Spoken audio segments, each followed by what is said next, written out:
Dear Patriots, before the news starts, please subscribe to our patriotic channel by clicking the subscribe button. Give us a thumbs up to this video. Don't forget to leave your opinion below in the comments section. Share the news on Facebook and Twitter so you friends see it. Thank you.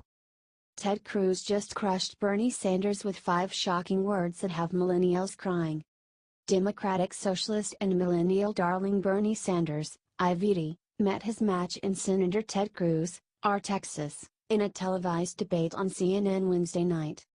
Ted Cruz called out Bernie Sanders for who he really is, not a Robin Hood type taking wealth from the rich and giving it to a poor, but someone who wants to take money from all Americans for his redistribution scheme. First, Cruz began by asking Sanders the difference between his tax plan as a Democratic Socialist and the average Democrat. Bernie then launched into his typical screed, waxing quixotic about Scandinavia. Here's a bit more of what he said. Read closely because Cruz is going to crush him in a minute. But here's what I think. As a Democratic Socialist, dead, similar to the people in Denmark and Sweden and Norway and Finland. I believe that in a civilized society, people, especially those on top, should be asked to pay their fair share so that every man, woman, and child in our country can have a decent standard of living. Note how he said especially those on top should be funding all of society's welfare. Later, Danish economist Jacob Kierkegaard asked Bernie a question and brought him back to reality. I was born and grew up in Denmark. And, you know, these are countries where the government spends taxes and spends approximately twice the level of the United States. These are countries that heavily tax everybody, not just the rich people, middle classes. They have consumption taxes on everything of 20%. Then he brought down the hammer. My sense is still that you would like to spend as a Scandinavian but not tax as one, is that right?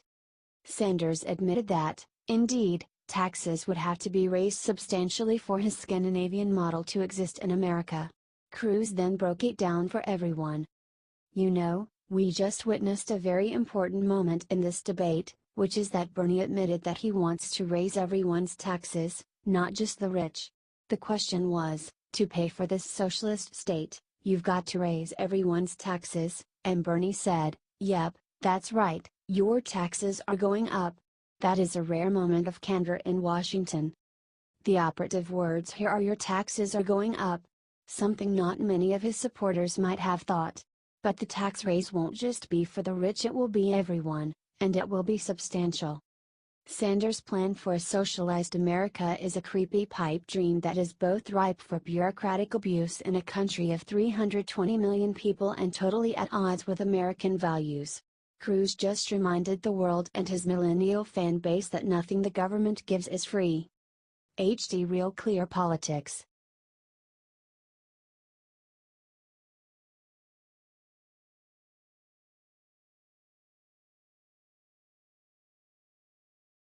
NPR CEO breaks silence on media's anti-Trump bias and arrogant liberals will never be the same. This is a remarkable story. Ken Stern, the former CEO of NPR, the government-funded ultra-liberal media outlet, just broke his silence on the anti-Trump media bias and the liberals will never be the same. How could they win one of their own, a liberal who ran a major news organization and helped set the agenda for the liberal media? Just exposed them. They may try to argue and say it isn't true. If they do, just send them this article to read. Written by a fellow liberal who is one of the few people on the planet to know how it really works behind the scenes. Writing an op-ed in the New York Post, Ken Stern said, most reporters and editors are liberal. A now dated Pew Research Center poll found that liberals outnumber conservatives in the media by some 5-1. And that comports with my own anecdotal experience at National Public Radio. When you are liberal, and everyone else around you is as well, it is easy to fall into groupthink on what stories are important, what sources are legitimate, and what the narrative of the day will be. Correct, we are social animals and no one wants to be left out. The herd mentality, if you will. Stern continues.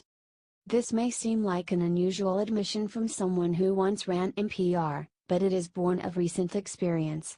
Spurred by a fear that red and blue America were drifting irrevocably apart, I decided to venture out from my overwhelmingly Democratic neighborhood and engage Republicans where they live, work and pray.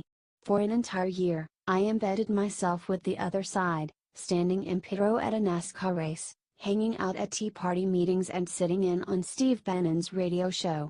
I found an America far different from the one depicted in the press and imagined by presidents, clean to guns or religion, and presidential candidates, basket of deplorables, alike. And this is where his tale takes a turn to the incredible. He went out to the real America to meet Trump supporters, and what he found shocked him. He liked us. Thought we were smart, passionate, caring, compassionate, educated, dedicated, hardworking, charitable, and not at all duped by the media's lies. He found we are a caring bunch who want to help immigrants and refugees and the less fortunate regardless of race. Oh yeah, he smacked the liberal media for trying to say Trump supporters are racists, but that we want to do it in the right way. Because we tried the wrong way for the last 40 years and look at the mess that left us? He met factory workers who explained what the media won't report about the true cost moving jobs overseas for the community. He met other Trump supporters, and at every turn he realized the media is full of BS. In short, his preconceived liberal notions were shattered. And the most shocking news of all, after seeing the real America, he converted and is now a Republican. We need to get this out there so the media will finally start covering Trump and his supporters accurately, so please give this a like and a share and help spread the truth.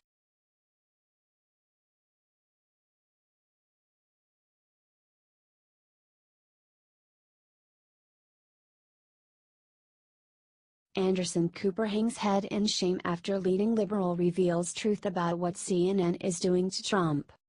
Jimmy Carter just gave an explosive interview to CNN and the liberals are crying. Because he just destroyed pretty much their whole narrative. One could say, not incorrectly, that what Jimmy Carter just said could go down in history as de-liberalism died. It was that revealing of an interview. On the North Korean crisis, Carter said he is willing to go and try to help on the diplomatic front, saying he volunteered his services to the Trump administration but they have turned him down. He smacked the NFL players a bit, saying, "I think they ought to find a different way to object, to demonstrate. I would rather see all the players stand during the American anthem. As do all Americans. But it is still good to hear from a leading and respected liberal like Carter." He commented on Obama's all rhetoric and no substance style by simply saying, "He made some very wonderful statements, in my opinion, when he first got in office, and then he reneged on that. Kind of, Obama is all soaring rhetoric and no action, so he never intended to actually do what he said. Come on Jimmy, you are smarter than that." Then he broke Hillary's heart by saying he voted for Bernie. Ouch. But it is what he said about the media and Trump that has Anderson Cooper hanging his head in shame. I think the media have been harder on Trump than any other president, certainly that I've known about. I think they feel free to claim that Trump is mentally deranged and everything else without hesitation. Wow. From a leading liberal no less? But he wasn't done destroying the media and their fake narrative. He said the Russian connections to Trump's campaign are not a big deal. At the Carter Center we deal with Putin and the Russians quite frequently concerning Syria. I don't think there's any evidence that what the Russians did changed enough votes, or any votes. And that is how liberal dreams die, not with a bang or a whimper, but with the brutal truth. Share if you agree.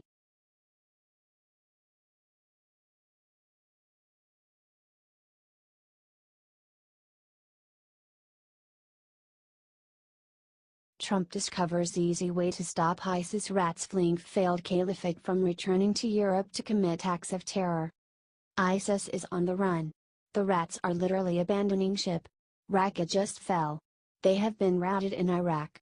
They have been reduced to a bunch of rats floating on a piece of driftwood. With nowhere to go and no safe harbor on the horizon. This is what we wanted, a total rout, and we got it, thanks to Trump and his new plan to take the fight to them. But with each victory comes problems. And a big one is what to do with all the foreign fighters who came from Europe to join ISIS. These are the guys committing most of the terror attacks in Europe and the reason Trump has no choice to get tough. These desperate fighters are doing everything they can to sneak back into Europe where they can easily blend in with their French passports. And once there, with a valid European passport, they can easily enter the US. Thankfully, General Mattis has discovered the easy way to stop this from happening. According to the Daily Mail, the top envoy for the American coalition fighting ISIS, Brett McGurk, just announced Trump's and Mattis' plan. Kill them. Right there in the desert. Stop the virus from spreading. No exceptions. He said it is vital to kill all foreign terrorists to stop them from returning home and mounting attacks back in Europe. Our mission is to make sure any foreign fighter who is here, who joined ISIS from a foreign country and came into Syria, they will die here in Syria, McGurk said. So if they're in Raqqa, they're going to die in Raqqa. France Defense Minister Florence Parly was not afraid of the liberal backlash, and for every good Trump idea there is bound to be a liberal backlash, to agree with Trump in public, saying, "If the jihadis perish in this fight, I would say that's for the best."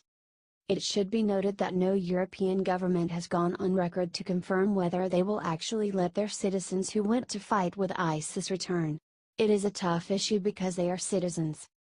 So while they won't say it publicly, except for the French, all Europe is secretly hoping Trump can clean up this mess before it gets back to them. And he will. P.S. Liberals, this is why we need the travel ban. Share if you agree with Trump's plan and are a little shocked that Trump could crush ISIS in 8 months and Obama couldn't do it in years.